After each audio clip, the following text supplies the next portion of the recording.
everything that goes with it. I think you are. Magandang hapon po na Biyernes Santo sa aking mga kababayan. Ako po ay magla-live sandali lang po. At bago ko ilalive ito, siyempre magdasal muna tayo sa Panginoon natin na Jesus Christ, He has just been crucified according to the story of our Bible. At at nililibing na siya. Pagkatapos Sabado e Gloria, parang tinatag na Black Saturday, parang sa mga bata, yan ang araw na walang Diyos. And then on Sunday, the Lord has risen, akit sa langit, to be with His God the Father. Sinasabi po yan sa Biblia ng mga Kristiyano. Tingnan naman po natin sa Quran ng mga kapatid nating mga Muslim.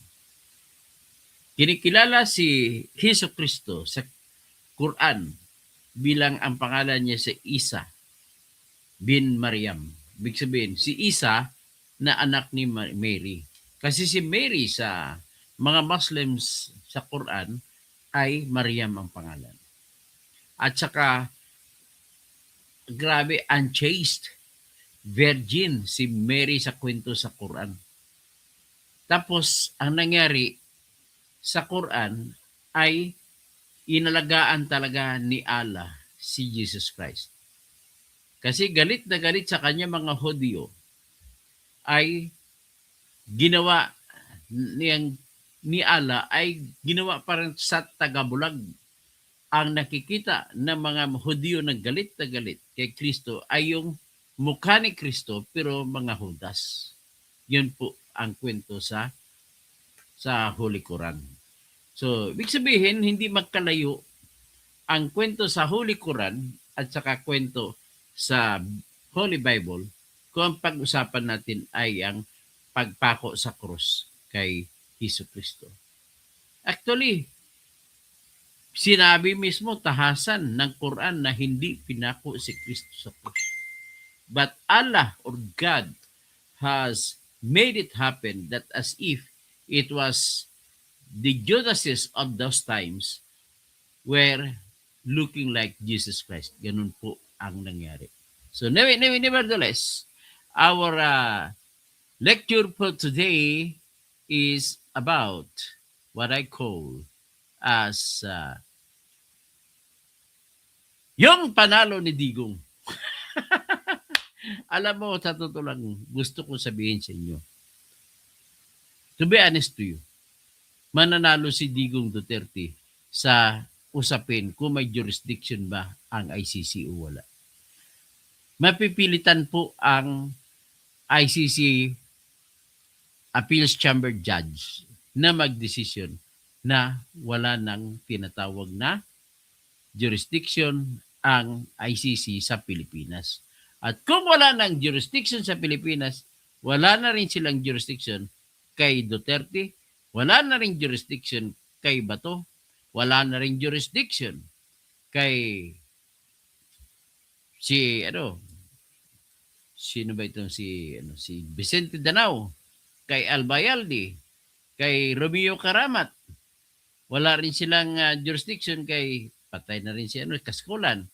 Wala rin silang jurisdiction kay Dan Tigiran na dating NBI chief sa time na yun. At wala rin silang jurisdiction kay Isidro Lapilla na nagiging hepe ng PDEA.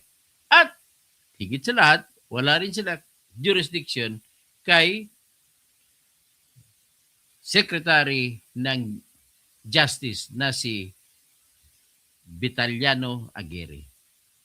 So, yan po ang ating proposition ngayon. So, bago ko ipagpatuloy ang aking sasabihin sa inyo kung bakit na mananalo si Digong at ang isang sasabi ko sa April 22 po ang paglabas ng desisyon. Ngayong April 22. Sulit ang argumento na pinakita ni Attorney Kaufman. At ang nag-argumento niyan si Attorney Kaufman at saka si Attorney Dove Jacobs. So yan po sila ang bumuo ng team ni Attorney Kaufman. But nevertheless, let me convert this into a song. Parang champion si Duterte, di ba? Tapos sabay na sasalubungin din ng Queen. We will rock you. We will rock you. Body of a young man, gonna be a big boy, something's gonna on your face. Big disgrace. Yan ang kakantahin. Pagkatapos, pag makalaya na siya sa 2022, sabay kagad sa lubong. I've taken my dues, time after time. I've got my sentence and committed no crime. And bad mistakes, I made a few. I've got a challenge before all human race that I'm gonna lose. We are the champions, my friend. Dang, dang, dang, dang. We'll keep on fighting till the end. We are the champions. We are the champions. No time for losers, 'cause we are the champions of the world. Yan. Sasalubungin ko si Digong ng kanta ganon kasi ramdam ko na, kitang-kita ko ng panalo niya sa batas, sa ilalim ng batas. Ladies and gentlemen, itong decision sa 22 April na inanunsyo na ng Appeals Chamber ng International Criminal Court ay halos sigurado ako na lalabas na mananalo si Digong Duterte. Nawala talagang jurisdiction ang ICC sa Pilipinas at kay Digong Duterte. Bakit po? Ito po yung simpleng argumento. Pinakahuli na utos ng Appeals Chamber sa kay Attorney Kaufman at saka sa prosecutor at saka counsel for victims ay ganito. Sa pagpalitan ng kanilang argumento, nag-utos po ang ICC, sabi nito. Mr. Lacson Gadya, ang inutos po ng ICC ay ganito. Ordering or suggesting to the prosecutor to submit additional observation. Ang tawag pa kasi sa kanila ng argumento kung dito sa Pilipinas ang tawag manifestation, tapos memorandum, pero sa ICC ang tawag diyan observation. Kung magmo-motion sa Pilipinas, motion ang tawag, pero sa ICC ang tawag ay ganito, request ba ng anong tawag sila, request. Okay. Tapos ito naman ngayon sa pagpalitan nila ng sagot kasi natalo yung abogado ni Duterte, natalo sa lower level ng mga judges. Ang tawag ng lower level ay pre-trial chamber. Ang pre-trial chamber ay 3 judge. So nagsampa nag-request si Attorney Kaufman to determine whether or not may jurisdiction pa ba ang ICC sa Pilipinas and at the same time kung may jurisdiction pa rin laban kay Digong. Ang decision po ng pre-trial chamber ay ganito. Shortcutting ko na lang kasi pag inisa-isa ko yan, detalyado, aabutin tayo ng 3 oras. Ito po ang sinabi ng ICC pre-trial chamber. Binabasura namin ang request ng mga abogado ni Digong Duterte na aalisin na ang kaso dahil walang jurisdiction.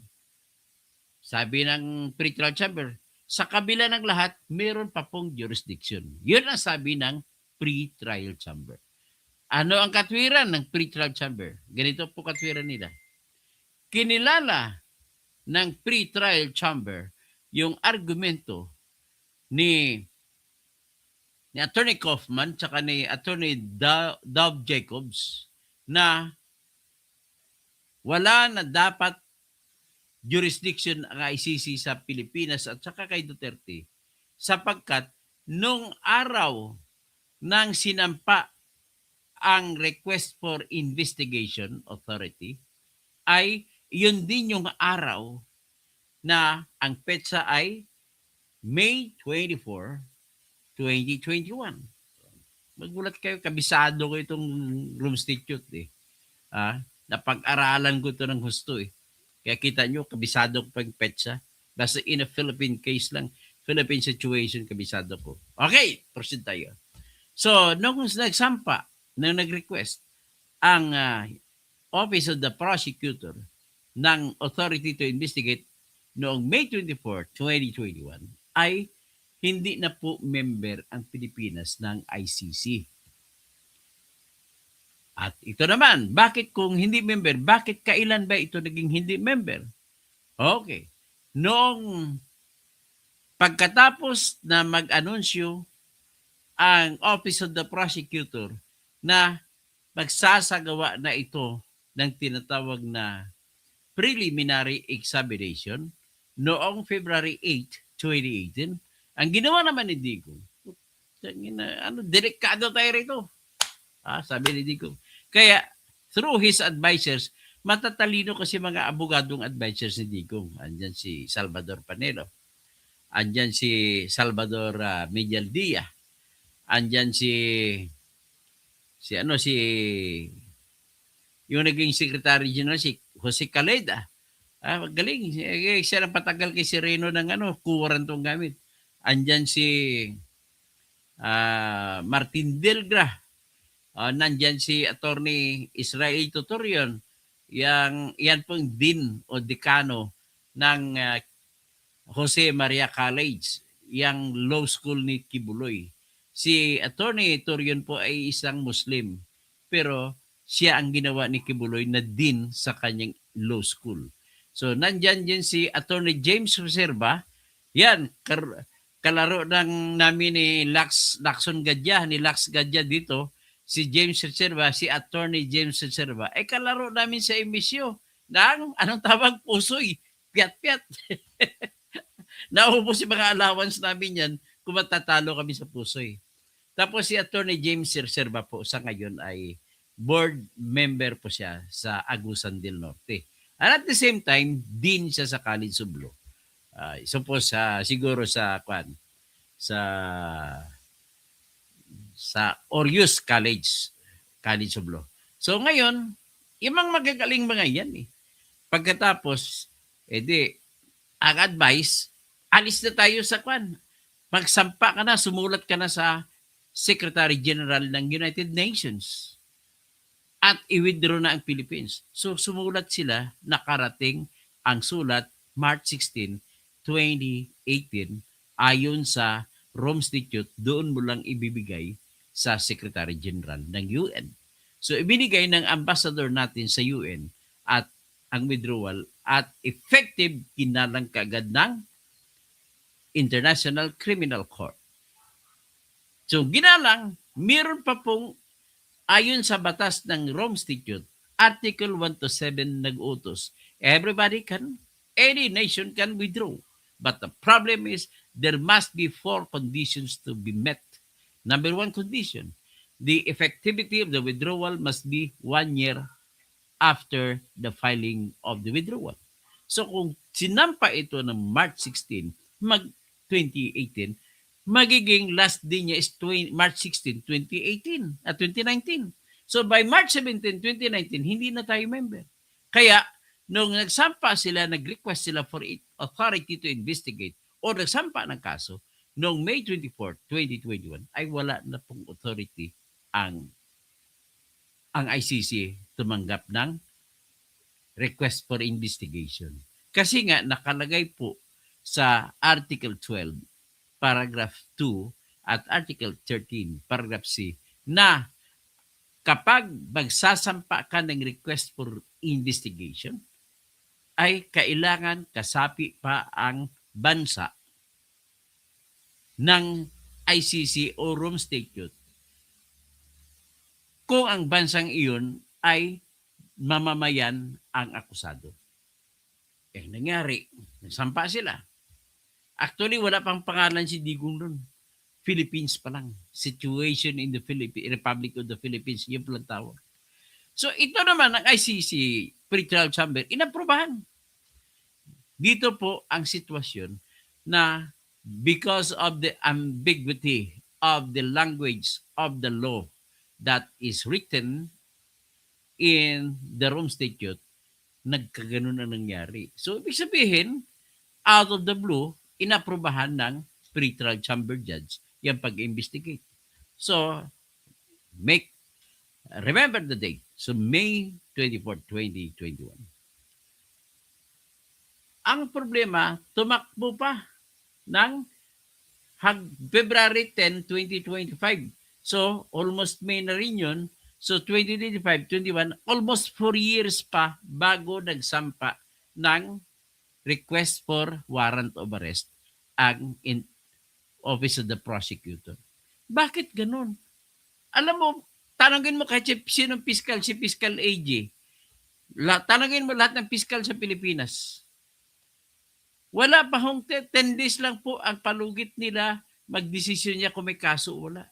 Pero bakit dito sa kay Digong Duterte, it took them almost 4 years to decide to file a request for warrant of arrest against Duterte. Grabe, bakit? Ano kayang dahilan? Isa lang po ang ibig sabihin niyan, kulang ang ebidensya nila. Ngayon, kailan sila nagkaroon ng ebidensya? Yun po, nagsigo po, nag-coincide sa mga istorya de maleta na tinanggap noong 2023 December. Tinanggap ni Trillanes ang $2 million na pinapalitan mula dun sa 56 million kada maleta sa $2 million at ibinigay sa Chantal Daniels, yung hepe ng investigation ng team ng ICC. So, ayaw natin maniwala, pero here came the Marines talking and testifying as to the truth. They even assured that they will be their last fight as a soldier. They will die for the country if only to give justice to our country. And they insist that what they told the public is true. Si Melvin Matibag lang ang sinungaling. Pasensya ka na, Attorney Melvin Matibag. You have no monopoly of truth. Okay, so dito na tayo ngayon. Ang nangyari, dahil binigyan, noong February 10, 2025, nagsampa ng request for warrant of arrest. Ang nangyari, bakit ang tanong ko, pangalawa sa tanong ko na kaduda-duda, which supports my theory na wala talagang ebidensya, ay bakit si Digong Duterte lang ang kinasuhan. Di ba, alam ni Lax Gadjaya, nakapag-aral yan sa MSU College of Law. Kapag ang krimen may mastermind, merong killer sa ibaba at merong ibang inutusan. Bakit kung mastermind lang kinakasuhan mo? Ang sa ilalim niya sila ni Bato. Bakit hindi sila ni Bato sinampahan ng kaso para palabasan ng warrant of arrest? The only answer is the answer, my friend, is blowing in the wind. The answer is blowing in the wind. Yan mga kanta namin ni Lax Gadya nung araw sa emisyon. So, ngayon, kung wala sila ni Bato doon, ibig sabihin, kulang ang ebidensya nila. So, ibig sabihin din po, isa pang ibig sabihin yan, talagang planned. At ang Maleta economy o Maleta syndicate noon, walang isa sa mga pakay nila ay hindi na magnakaw, kundi gagamitin nila pambili ng warrant of arrest laban kay Duterte lamang. Interesado sila kay Duterte kasi si Martin Romualdez ay gusto niya maging presidente at ang hadlang sa kanyang pangarap ay walang iba ay si Sara Duterte. So, kailangan, ang theory nila, ikulong mo muna si Digong, pagkatapos i-impeach si Sara para lusot ang tinatag ng plano na magiging presidente si Romualdez. Kita nyo na? Okay. Proceed na tayo. Siguro, i-shortcut na lang natin. Ang sabi ko kanina, nagsampa ng request si Attorney Kaufman saka si Attorney Dov Jacobs ng request na ibasura na ang jurisdiction ng ICC over the Philippines. Natalo sila. Pero ulitin ko kung ano ang laman ng desisyon ng pretrial chamber. Sinabi ng pretrial chamber, all right, tama si Attorney Kaufman, tama si Attorney Dov Jacobs na sasabihin na hindi pwede magsampa ng request for investigation kung hindi nakasapi ng ICC ang bansa kung saan mamamayan ang akusado. Tama! Kasi nakasulat po sa Article 12, Paragraph 2 at Article 13, Paragraph 3 na hindi pwede maghingi ng authority to investigate kung ang bansa ay hindi na member ng ICC o di kaya Rome Statute. Recalling the principle, the first principle in international law is this. Mr. Lacson Gadya, this is the first principle of international law. Cheng, makinig ka. Sa labanan sa korte, bansa laban sa bansa, o di kaya mga bansa ang involved. Walang anumang kaso ang pwedeng payagan na tumakbo kung hindi papayag ang bansa na involved sa kaso. In other words, kung hindi na member ang Pilipinas at nag-withdraw na ito at hindi na member ito noong May 24, 2021, ay hindi na pwede tanggapin ang kaso. Kasi number one, technically speaking, ang kinakasuhan dito for Republic of the Philippines, hindi si Digong. Si Digong nagiging incidental matter na lang. Sila na mga gumawa halimbawa ng krimen na crimes against humanity. Ganun po yung sitwasyon. So ngayon, kinikilala naman pala ng pretrial chamber, bakit nila pa binasura ang request ni Attorney Kaufman at ni Attorney Dov Jacobs na ideklara na walang jurisdiction ng ICC over the Republic of the Philippines situation. Bakit?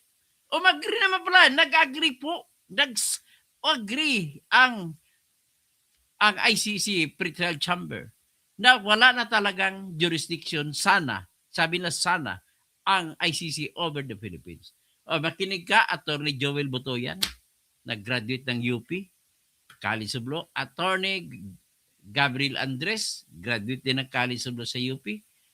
Si Attorney Conte, Christina Conte, konti lang alam. Graduate din sa UP yan. Alam mo, may utang kayo sa bayan. Kayo mga graduate sa UP, mapa-college of law man o hindi, may utang po kayo sa bayan. Kasi bakit? Kaming mga mamamayan ang nagbabayad ng tuition ninyo nung kayo'y nag-aaral sa UP. Kaming mga mamamayan ang nagbabayad ng sweldo ng mga professor. Kaya si Professor Cielo Magno, huwag kang magmamayabang. May utang ka sa bayan. Ang sweldo mo dyan bilang professor at ang tuition mo dyan nung nag-aral ka sa UP, College of Law. Ay, hindi. College of, nasa business ata siya. Ay, kailangan magbalik ka ng iyong effort sa bayang Pilipinas na nagpaaral sa inyo. Maswerte nga kayo sa UP kayo kapag-aral. Ako sa MSU lang ako ng Mindanao State University ako nung sa civil engineering course ko.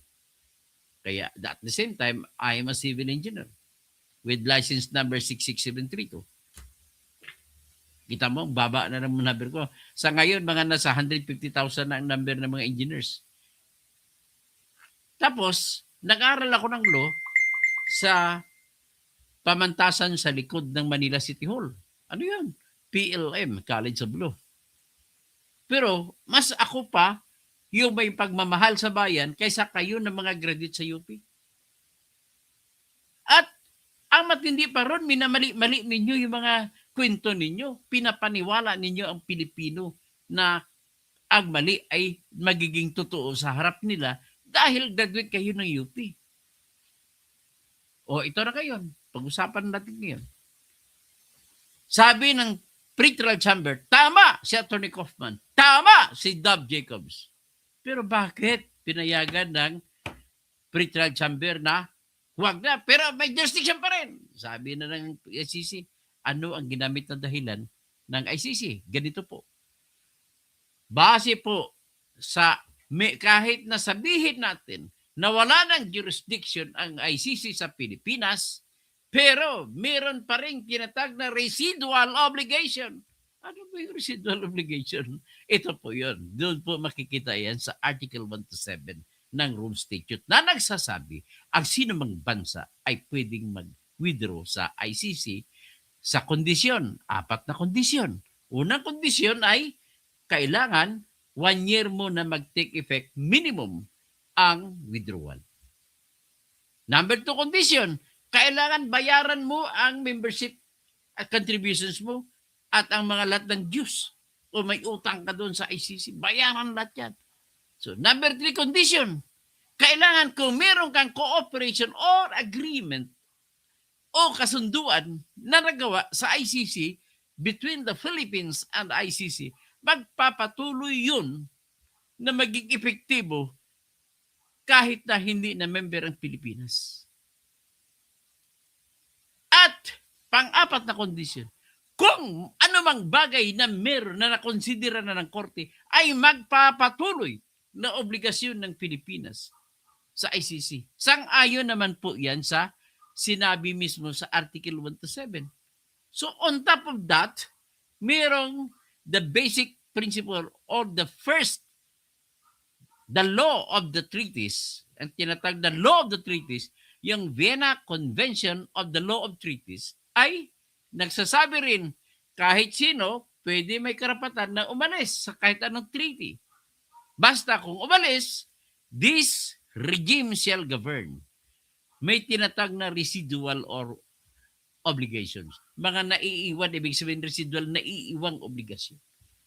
At sinabi ng Pretrial Chamber, hindi pa maari na makawala si Digong sapagkat may nangyari po nung panahon na member pa ang Pilipinas, may nangyari po na inilabas ng Office of the Prosecutor noon sa panahon ni Fatou Bensouda na tinatawag na preliminary examination.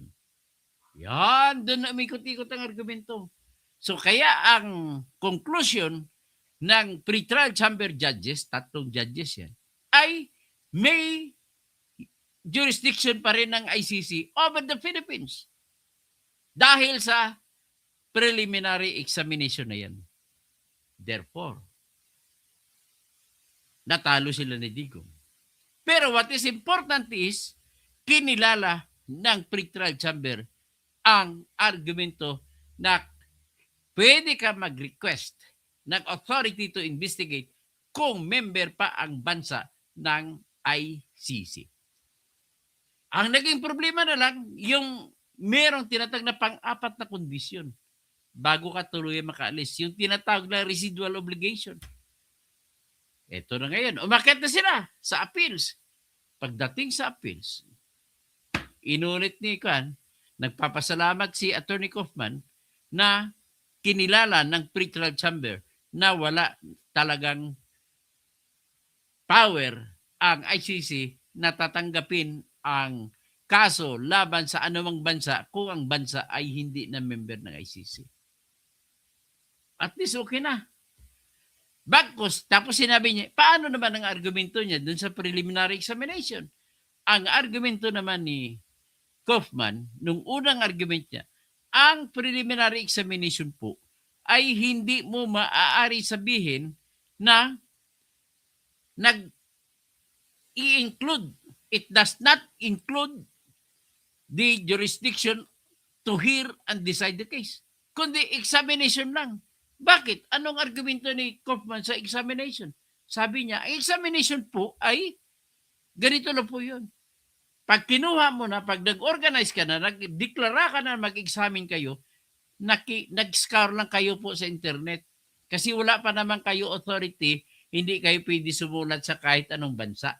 Dahil wala kayong authority from the court.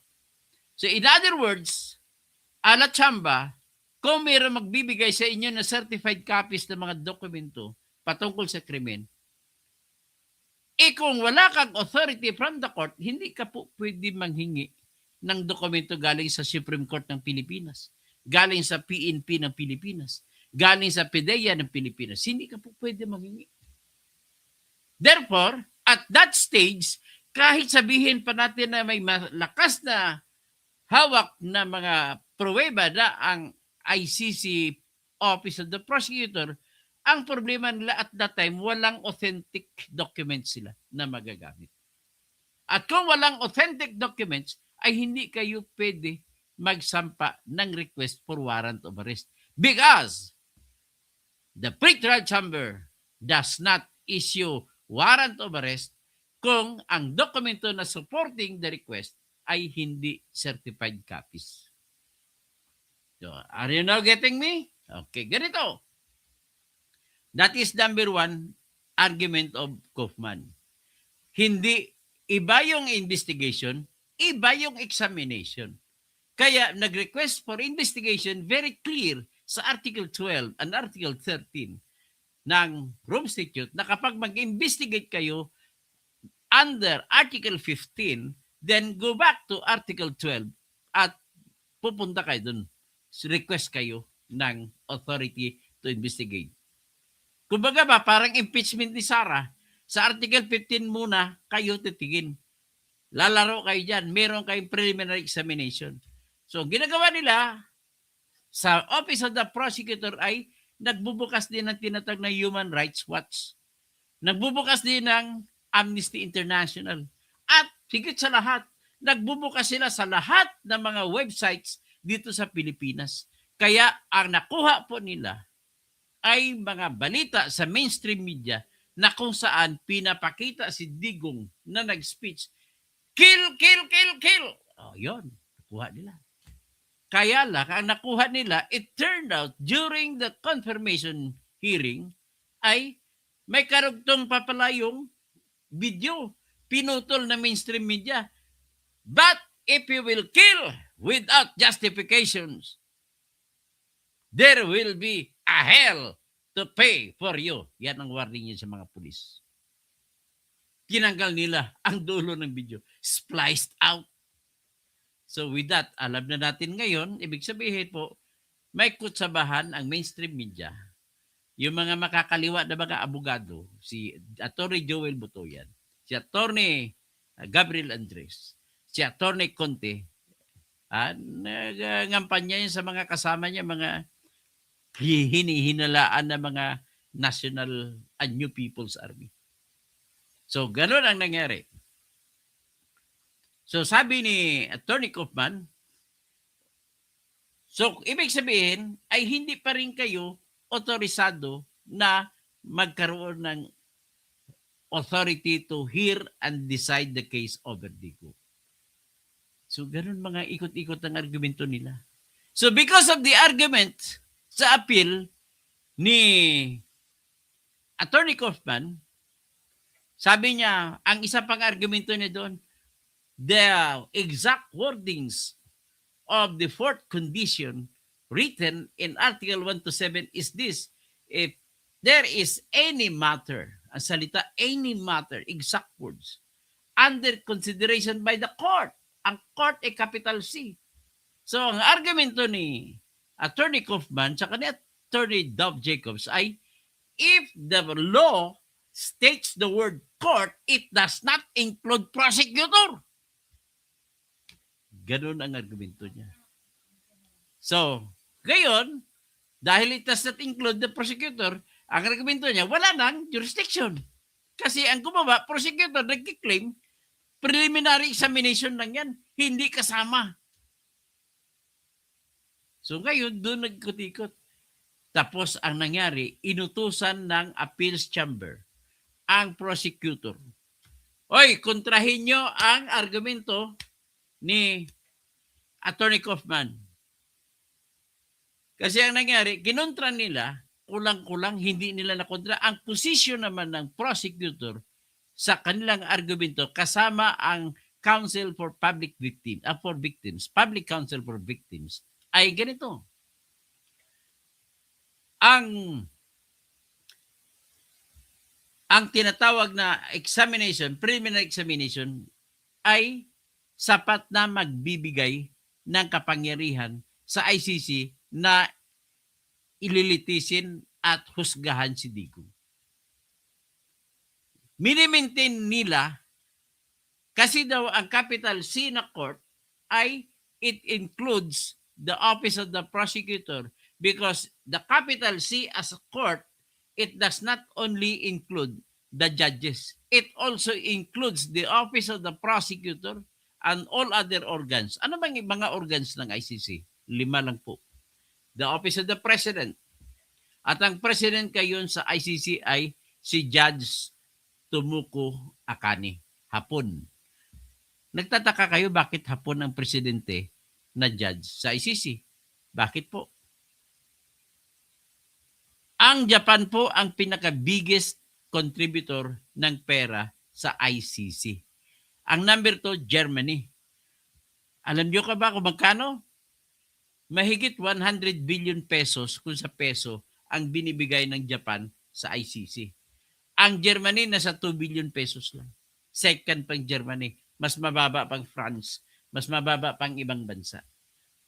Ang The Hague hindi nata nagbibigay, ang Netherlands hindi nagbibigay ng pera kasi sila naman ang sponsor sa mga opisina at saka sa lupa. At sila rin ang kanilang mga pulis ang nagsisilbi ng mga police force para magbabantay ng mga kulungan. So yan. So ngayon, ito na ngayon. Ang 5 organ ay, sabi ko, the office of the president. Number 2 is the office of the prosecutor. Number 3, the office of the courts. Tatlong korte meron ang ICC. Pre-trial chamber, trial chamber, at saka appeals chamber. Tapos, ang pang-apat nila na opisina ay ang tinatawag na clerk of court kung sa Pilipinas pa. Iyan yung the office of the register. Actually, 4 lang eh. Ang kanina, 4 lang ang organ. But then, it is mandated in the law called Rome Statute that all these 4 offices or organs are independent of each other. Meaning to say, the act of one cannot be considered as the act of all. So meaning to say, the act of office of the prosecutor can never be considered as the act of the entire ICC. Yan ang argumento. So matapang ang argumento, kaya inutusan, nang sumagot na yung ICC, sabi ng prosecutor, hindi, yung sinasabi ng preliminary pre-trial chamber na tama yung Article 12, paragraph 2 at saka Article 13, paragraph C na pwede magsampa lamang kung member pang Pilipinas o hindi, ay obiter dictum lang daw. O, sa mga nag-aral sa law school, kagaya kay Lacson Gadya, ang ibig sabihin po ng obiter dictum, yan po yung deklarasyon ng korte sa mga bagay-bagay sa isang kaso kung magdesisyon na, pero hindi siya kasama sa issue. Kumbaga parang declaration without any purpose. So sinabi lang, pero ang sagot naman ng office ng appeals chamber, inutusan ngayon ang prosecutor. Sagutin ninyo, ito ang tanong. Kumbaga kung sa Supreme Court pa natin, submit memorandum and here are the questions for you to dwell around. Number 1, Ano ang ibig sabihin ng Article 12, Paragraph 2 at Article 13, Paragraph C? Yan ang unang tinanong sa kanila. Pangalawang tanong, ano ang ibig sabihin ng Article 1 to 7? Pangatlong tanong, how do these three articles interact with each other? Yun lang ang tanong. Ibig sabihin po, napakasimple na po. Diyan na lang po mag-ikot-ikot sa tatlong artikulo ang tinatawag na appeal chamber ng ICC. So ngayon, ito. Ang ganda ng argument niya kasi unang argument ko dyan that I really wanted Kaufman to deliver kasi kung ako kasama sa team niya, ang number one argument ko dyan is this. The principle of criminal law is very, very strict. You cannot get the power to hear and decide a case if there is no law that explicitly gives me that power. Because power can never be presumed. Yan laging argumento ko yan. So kung hindi ba power, and then preliminary examination, there is no law in any part of the Rome Statute that says that having that preliminary examination is equivalent to having that authority to hear and decide the case. And if there is that silence in the law, it could be at best doubt whether or not ICC has the power over the Republic of the Philippines or over Digong Duterte. In other words, yan ang tinatag namin na doubt. At saka alam naman natin sa mga nakapag-aral sa law school, if there is doubt, it must be resolved in favor of the accused. Kung sa Tagalog pa, kung may duda, ibigay mo ang pabor sa mga akusado. Kung sa Latin pa, in dubio pro reo. Yan. Alam ng lahat ng mga nagkikinig na mga nag-aral sa law school, yung mga nakikinig sa akin ng mga judges, yung mga abogado, yung mga piskal. Piskal, AJ, makinig ka para magiging matalino ka sa mga comment mo. Ganun po. So, ibig sabihin, ang preliminary examination ay hindi po siya, walang batas sa Rome Statute na nagsasabi na ang preliminary examination ay magbibigay ng authority to investigate. Diyan pa lang po, patay na, talo na. Next, ito matindi. Sumagot ngayon si Attorney Kaufman sa sinagot ng mga prosecutor. Anong sagot naman ni Attorney Kaufman? Doon po ako natuwa. Nakinig siguro si Attorney Kaufman sa aking mga vlog. Kaya ang sinabi niya, it is written in Article 58 that says that to obtain warrant of arrest against any person in any state that is under consideration, then it can be done only after investigation. Dinadahan-dahan ko, after investigation. Ibig sabihin, kung wala pang investigation, hindi ka pwede magsampa ng request for warrant of arrest. Anong logic behind? The logic is, you cannot secure certified copies from any countries in the world without that authority from the court. And the only authority that can be gotten from the court can only be done if you apply for investigation authority.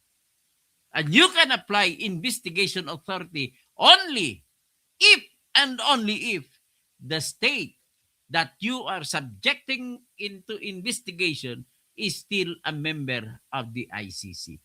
Otherwise, wala na. So, ibig sabihin, balikan natin ng konti. Nung nagsampa ng request for authority to investigate noong May 24, 2021, ay wala na silang kapangyarihan dahil hindi na member ang Pilipinas ng ICC. Therefore, zero. And it also means na hindi pwede gamitin ng Office of the Prosecutor ang kanilang nakuhang authority to investigate. Ang ibig naman sabihin niyan, ang lahat ng mga dokumento na kuha nila gamit ang authority to investigate na hindi na member ng Pilipinas ay null and void. Hindi na pwede mabibigyan ng visa. At kung hindi na mabibigyan ng visa, ang ibig sabihin nun, ang ginamit ng mga dokumento bilang ebidensya sa pag-apply ng warrant of arrest laban kay Digong Duterte ay null and void. At kung null and void, then there is no more jurisdiction over Duterte and over the Republic of the Philippines. And if there is no jurisdiction over the entire Republic of the Philippines, then there is also no jurisdiction over Bato de la Rosa, over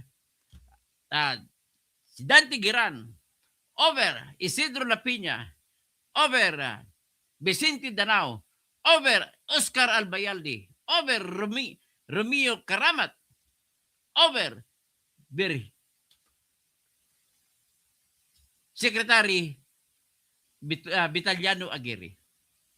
Simple. Simple. So, very sure na po ako na mananalo na si Digong. Kaya palakpakan ko si Atty. Kaufman. Isa lang ang ibig ko naman sabihin dito. Sa unang pleading na sinabit ni Atty. Kaufman, hindi nila ginamit yung Article 58 na pwede ka labang mag-apply ng warrant of arrest kung meron ka ng investigation. Para makita ninyo, ipakita ko sa inyo ang Rome Statute. Ito, ipakita ko muna sa inyo itong final nila ni Atty. Kaufman. Ito. I hope so, nakita ninyo yun, number 13, paragraph number 13. Okay, sa paragraph number 13, sinabi nila ni Atty. Kaufman, careful analysis of the Rome Statute reveals that the initiation of an investigation cannot comprehend a preliminary investigation. The defense provides here two obvious examples. Firstly, Article 58 provides that the prosecutor can request the issuance of an arrest warrant at any time after capital letters, bold letters pa, after the initiation of investigation. Very clear? So punta tayo ngayon sa tinatawag na Rome Statute. Ito naman ang Rome Statute, ipakita ko sa inyo. So, ito po ang Rome Statute. Article 58. Issuance by the pretrial chamber of a warrant of arrest or a summons to appear. Yan po ang Article 58. Dito nila ginamit laban kay Digong. So, anong exact number 1? At any time after the initiation of the investigation. So, ang na-initiate nila, preliminary examination lang. In other words, walang jurisdiction. So, this is the finest and the most solid argument na ginawa ni Atty. Kaufman para kay Digong Duterte. At sigurado na ako na mananalo na si Duterte dito. So, at ulitin ko lang, at any time after the initiation of the investigation, the pretrial chamber shall, on the application of the prosecutor, issue a warrant of arrest of a person if, having examined the application of the evidence or other information submitted by the prosecutor, it is satisfied that, letter A, there are reasonable grounds to believe that the person has committed a crime within the jurisdiction of the court. And, letter B, the arrest of the person appears necessary. And under B, number 1, to ensure that the person's appearance at the trial, to ensure that the person does not obstruct or endanger the investigation or the court proceedings, or number 3, where applicable, to prevent the person from continuing with the commission of the crime. Very clear na ba? I hope so. Clear na sa inyo. Okay. So, yan na po. Hanggang dyan na po ang ating diskusyon. Napaka very clear. Okay? So, yung mga kagaya kay Ronel, ano ba, wala ka pong karapatan, Ronel, na kumontra sa akin. Kasi unang-una, graduate pa ako sa College of Law. Number 2, pumasa ako sa bar exam ko once lang. Number 3, nasa top 30 pa ako nung ako nag-take ng bar exam. Number 4, nabigyan po ako ng Doctor of Jurisprudence na diploma. Number 5, nung ako ay abogado, hindi pa ko tinanggalan ng lisensya, halos lahat ng kaso ko ay napanalo ko. Number 6, lahat ng libel case ko pinanalo ko. Number 7, lahat ng libel ni Percy pinanalo ko. Ang dami-dami. Lahat ng halos ng lupa na hawak ko, expert po ako sa land case.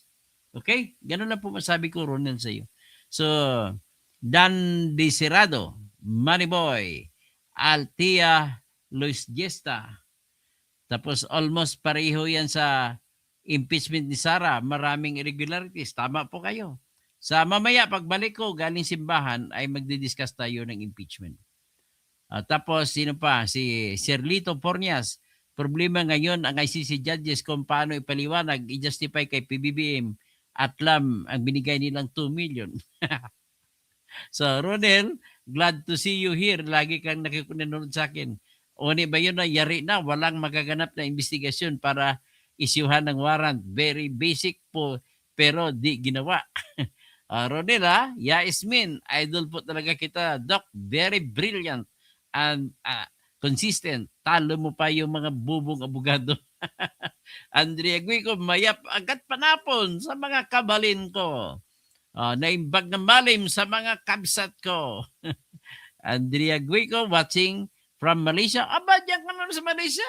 Grabe, bakasyon ka lang Ronel, isa pa yung apila ni Kaufman. Ay, kwento. Huwag pa kasi kayo magkwento nang hindi nyo alam ang pinikikwento nyo. Helen Bagyo, naimbag malim. Tapos Randy, yes attorney. Jensri, maraming nagmamahal kay Tatay Digong, proven yan. Jolmer Tesoro, wala ka na sa hulog. Alam mo, kumampi ka na sa korap. Hindi po korap si Digong. Ang korap po si Bongbong. Kung sabihin nyo nagkorap sa Parmali, ang tanong ko po sa inyo kung nagkorap si Digong sa Parmali. Kung lahat ng mga Pilipino ay na-injectionan ng vaccine ng 3 beses, ay walang korupsyon na nangyari. Kung meron man kukunti lang yun. Ronel, hindi na, sino pa? Si Josie.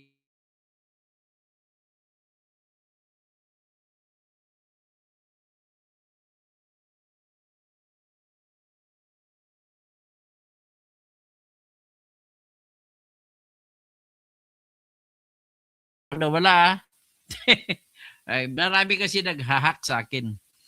Si Hopscotch, tama ka Dok, mag-lawyer muna. Doris Tungal, bayad ng ICC kaya malabo makamtan ang hustisya. Tapos si Dandy Sirado, Moneyboy. Okay, dito tayo sa taas na wala ako kanina Pasensya na. Si Ernesto Mojica, abogado ka ba ng ICC? Hindi po, pero mag-apply po ako sa ICC na magpa-accredit ako as lawyer doon. Kabisado ko na yung batas Solid Duterte kami, Toto. Solid Duterte tayo, sigurado na yan. Kaya sabi, kakanta nga si Digong, lalabas si aeroplano. Ang Pilipinas, Duterte pa rin. Naputulan ng ulo si Bongbong Marcos ni Sara Duterte. Jorim, naimbag ng malim, mga kamsat mo. Okay.